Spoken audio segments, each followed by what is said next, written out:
अगर आपको दुनिया बदलनी है तो शुरुआत कहाँ से करेंगे? किसी बड़े आंदोलन से या शायद किसी महान खोज से? आज हम जिस किताब की बात कर रहे हैं वो navy seal admiral William H McRaven की मेक योर बेड है। और उनके हिसाब से दुनिया बदलने की शुरुआत एक बहुत साधारण काम से होती है, अपना बिस्तर ठीक करने से। हाँ बिल्कुल। आज हम नेवी सील ट्रेनिंग से निकले 10 शक्तिशाली सबकों पर एक गहरी चर्चा करेंगे।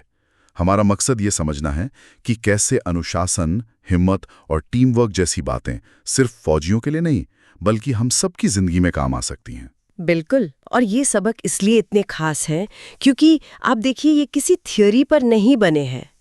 ये तो उन अनुभवों पर आधारित हैं जहां हर पल जान दांव पर लगी होती है। यहाँ बात सिर्फ सफल होने की नहीं बल्कि जिंदा रहने की है। और हम यही समझने की कोशिश कर रहे हैं कि वो सबक हमारी रोज की चुनौतियों को देखने का नजरिया कैसे बदल सकते हैं। तो चलिए पहले सबक से ही शुरू करते हैं, जो किताब का नाम भी है, अपना बिस्तर ठीक करके दिन की शुरुआत करो। अब ये सुनने में बहुत मामूली लगता है ना? पहली नजर में ये मामूली ही लगता है। हाँ, जैसे माँ बाप बच्चों को सिखाते हैं। सही कहा, लेकिन इसके पीछे एक बहुत मजबूत मनोविज्ञान काम करता है। एडमिरल मैक्रेवन कहते हैं कि जब आप सुबह उठकर अपना बिस्तर करीने से ठीक करते हैं तो आप दिन का पहला काम पूरा करते हैं।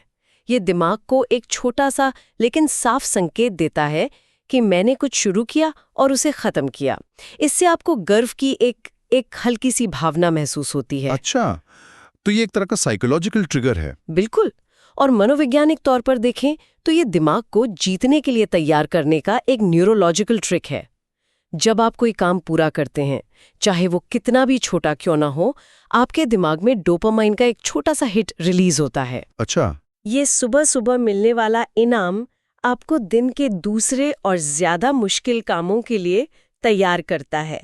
और सोचिए, अगर आपका दिन बहुत खराब भी गुजरता है तो भी जब आप रात में घर लौटते हैं तो आपको एक साफ सुथरा करीने से लगा हुआ बिस्तर मिलता है जिसे आपने खुद ठीक किया था। यह आपको एक उम्मीद देता है कि कल का दिन बेहतर हो सकता है। ये बहुत दिलचस्प है। तो ये छोटी सी आदत एक पॉजिटिव टोन सेट कर देती है। पर क्या ये अनुशासन सिर्फ इन छोटे कामों तक ही सीमित है? नहीं, बिल्कुल नहीं। यही तो नींव है। एडमिरल मैक्रेवन इसी को 8वें सबक से जोड़ते हैं जहां वो हेड डाउन होकर काम करने की बात करते हैं। हेड डाउन होकर काम करना, इसका मतलब सिर्फ सिर झुकाकर मेहनत करना है या कुछ और भी है? इसका मतलब सिर्फ सिर झुकाकर मेहनत करना नहीं है। इसका असली मतलब है बारिश शोर को पूरी तरह से बंद कर देना। कल्पना कीजिए कि सील्स किसी मुश्किल ट्रेनिंग से गुजर रहे हैं। उन्हें कहा जाता है कि जब तक काम पूरा ना हो जाए दुनिया में और कुछ मौजूद नहीं है। अच्छा, मतलब डीप फोकस। हाँ, डीप फोकस। कोई फोन कॉल, कोई सोशल मीडिया, कोई दूसरी परेशानी, कुछ भी आपका ध्यान नहीं भटका सकता। जैसे बिस्तर ठीक करते वक्त आप सिर्फ चादर और तकिए पर ध्यान देते हैं, वैसे ही बड़े लक्ष्य के लिए आपको बाकी सब कुछ भूलना पड़ता है। ये अनुशासन और आत्मनियंत्रण वाली बात तो अपने जगह है, लेकिन सील्स की दुनिया में कोई भी अकेले काम नहीं करता। असल में उनका दूसरा सबक इसी के बारे में है। हाँ, कि जिंदगी में हमेशा किसी का सहारा चाहिए होता है। बिल्कुल। और इसके लिए वो बोट क्रू का एक शानदार उदाहरण देते हैं। सील ट्रेनिंग में ट्रेनीज को छोटी छोटी नावों में बैठकर मीलों तक तूफानी लहरों का सामना करना होता है। अगर उस नाव में बैठा हर एक सदस्य एक ही लय में, एक ही ताकत से चप्पू नहीं चलाएगा तो क्या होगा? नाव गोल गोल घूमने लगेगी या पलट जाएगी। बिल्कुल। कोई कितना भी ताकतवर क्यों ना हो, वो अकेले नाव को किनारे तक नहीं ले जा सकता। और ये बात हमारी जिंदगी के हर पहलू पर लागू होती है ना?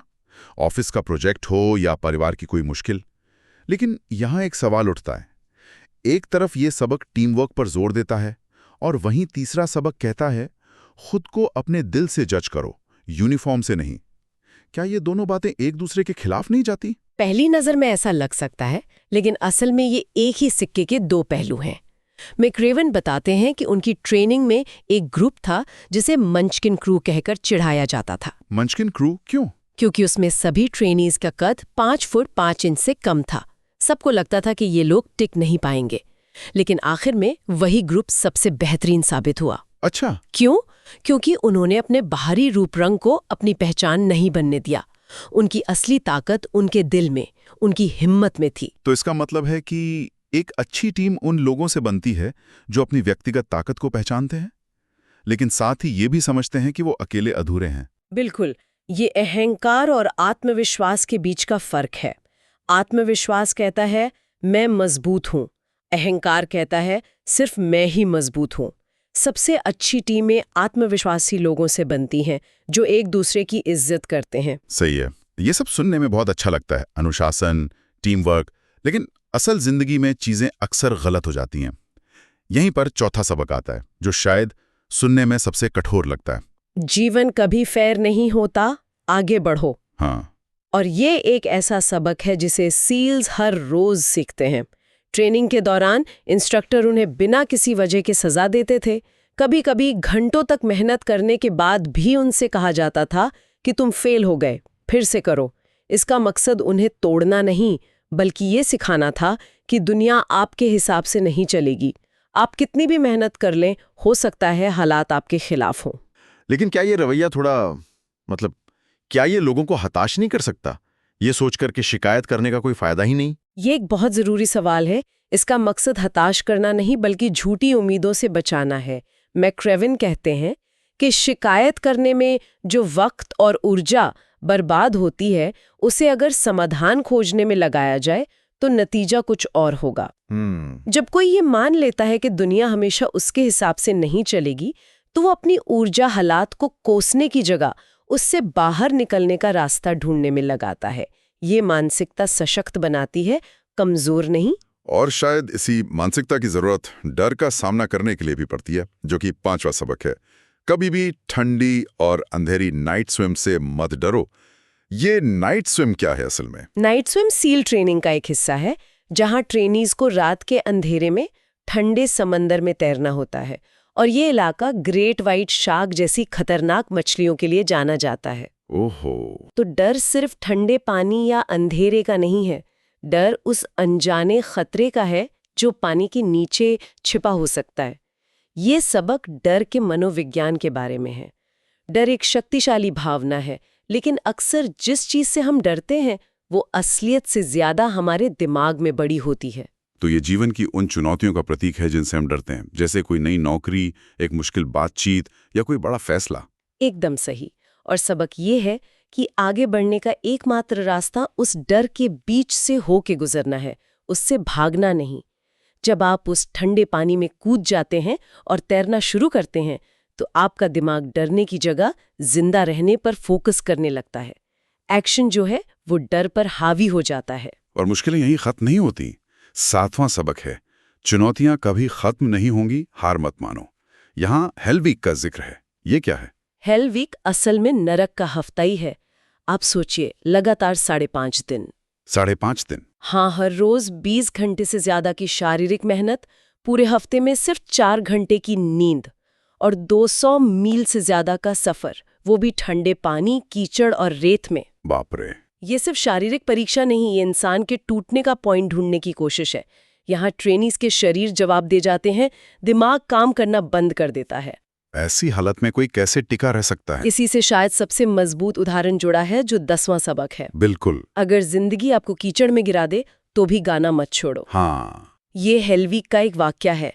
एक रात ट्रेनीज को कमर तक बर्फीले कीचड़ में खड़े रहने की सजा दी गई। कड़ाके की ठंड थी, हवा चल रही थी और सब कांप रहे थे। इंस्ट्रक्टर ने कहा कि अगर 5 लोग हार मान लेंगे तो बाकी सबको बाहर निकाल लिया जाएगा। कई लोग हार मानने की कगार पे थे। तभी एक ट्रेनी ने गाना गाना शुरू कर दिया। पहले बेसुरा लगा, फिर एक और आवाज उसके साथ जुड़ गई, फिर एक और।